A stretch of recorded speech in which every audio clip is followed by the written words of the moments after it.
आजम, आज की समाअत में क्या हुआ? कुछ देर पहले ऐसा लग रहा था कि फैसला सुना दिया जाएगा दोनों जजेस की जानिब से। जी जुनैद, इसकी वजह भी थी शायद क्योंकि इसको बड़े तफसील के साथ जजेस साहिबान ने सुना। इस्लामाबाद हाई कोर्ट के 2 रुकनी बेंच ने 5 समातें की। गुज़श्ता समात पर नैब ने दलाइल नहीं दिए थे, कुछ वक्त मांगा था, तो जो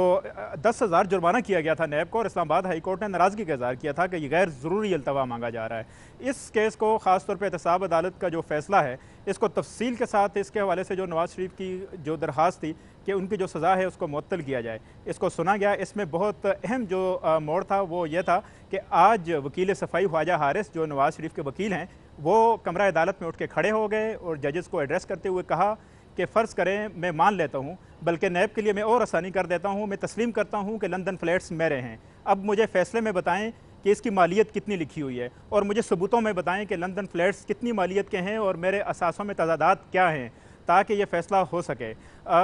जो जजेस साहिबान थे उनका ये मौक़िफ़ था। जस्टिस अतर मिनल्ला ने ये कहा वकील सफ़ाई को कि अगर आप कहें तो हम फ़ैसला बाद में करें, क्योंकि जो अपीलें हैं वो फ़िक्स हुई हुई हैं। ये सब बातें हो रही हैं बिल्कुल समात के इख्तिताम के ऊपर, जब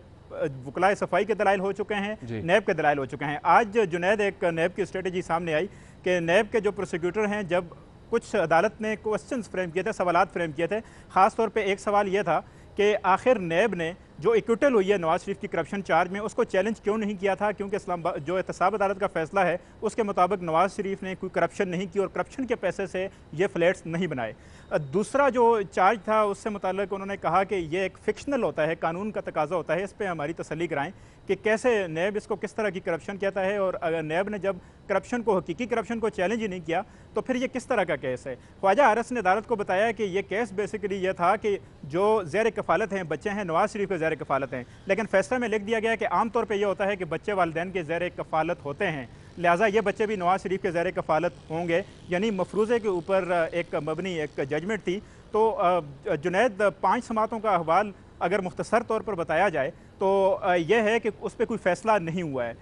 जो जस्टिस अतर मिनल्ला ने कहा था वकील सफ़ाई को कि आप अभी प्रेस ना करें अपनी इस दरख्वास्त को, और आपके लिए अच्छा होगा, आपके लिए ये फेवरेबल होगा कि जो 2 रुकनी बेंच बाद में इन जो दरखास्तें हैं इनको अपीलों के साथ सुनेंगे और फिर कोई फ़ैसला देगा। चूँकि ये फ़ैसले के ख़िलाफ़ जो अपील है उसको बाद में सुना जाना था और सस्पेंशन पहले सुनी जानी थी, तो पोलाइटली डिक्लाइन किया ख्वाजा हारिस ने और जजेस से एक दफ़ा फिर यह दरख्वास्त की, चूँकि आपने तफसील के साथ सुन लिया और जो सवालात फ्रेम किए थे नैब उसके उस तरह तसल्ली बख्श जवाबात देने में नाकाम रहा, तो अब कोई फ़ैसला आप कर दें। जिसके बाद कहा गया कि हम अप्रोप्रिएट एक ऑर्डर पास करेंगे, और जो ऑर्डर आया है वो शायद हम ये कह सकते हैं, क्योंकि कहा जाता है, कानूनी माहिरीन भी आपके प्रोग्राम में है, कि जो वर्डिक्ट होती है कोर्ट की वो पब्लिक प्रॉपर्टी होती है, और ये एक इंतहाई कमज़ोर और वीक वर्डिक्ट है। जी जुनैद। अच्छा आजम, एक मौका आया कि जस्टिस मियां गुल हसन औरंगजेब ने नायब प्रोसिक्यूटर से कहा कि आप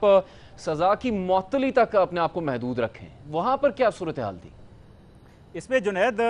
पहले दिन से ही दिलचस्प सूरत हाल ये थी कि सवालात की बुछाड़ हुई नैब के ऊपर, और तकरीबन 50 से ज़ायद सवालात जजेस ने यह पूछे कि नैब ने आखिर जो नवाज शरीफ की एक्विटल थी, यानी जो बरियत थी करप्शन चार्जेस में, उस फैसले को कहीं चैलेंज क्यों नहीं किया, हाई कोर्ट में लेकर क्यों नहीं आए, और नैब अगर सेटिस्फाई है उस फैसले से जो एहतसाब अदालत ने दिया है, तो फिर अब नैब मुखालफत क्यों कर रहा है इन दरखास्तों की। ख्याल ये किया जा रहा था कि शायद ईद से पहले कुछ ऐसा फैसला आ जाएगा कि या तो वो नवाज शरीफ के हक़ में होगा या खिलाफ होगा, क्योंकि बार बार बेंच का यही स्ट्रेस था कि जो हम इस वक्त केस सुन रहे हैं, हम डीप अप्रिसिएशन नहीं दे रहे, यानी तफसील से नहीं सुन रहे, आर्जी तौर पर एक टेंटेटिव हम सुन रहे हैं कि सज़ा अगर मुअत्तल की जाए तो उसकी ग्राउंड क्या बनती है, क्योंकि जो नैब के प्रोसिक्यूटर थे उन्होंने गवाहान की बाकायदा स्टेटमेंट्स पढ़ के सुनाना शुरू कर दी थी, और इस तरह अदालत का यह ख्याल था कि 10 दिन हम यहीं बैठे रहेंगे और किसी फैसले पर नहीं पहुंच सकेंगे। एक वक्फा हुआ, और वक्फे के बाद यह डेवलपमेंट हुई कि नैब के प्रोसिक्यूटर ने कहा मैं 10 मिनट में अपने दलाइल ख़त्म कर रहा हूँ। उसके बाद एक सीनियर प्रोसिक्यूटर दरमियान में आए,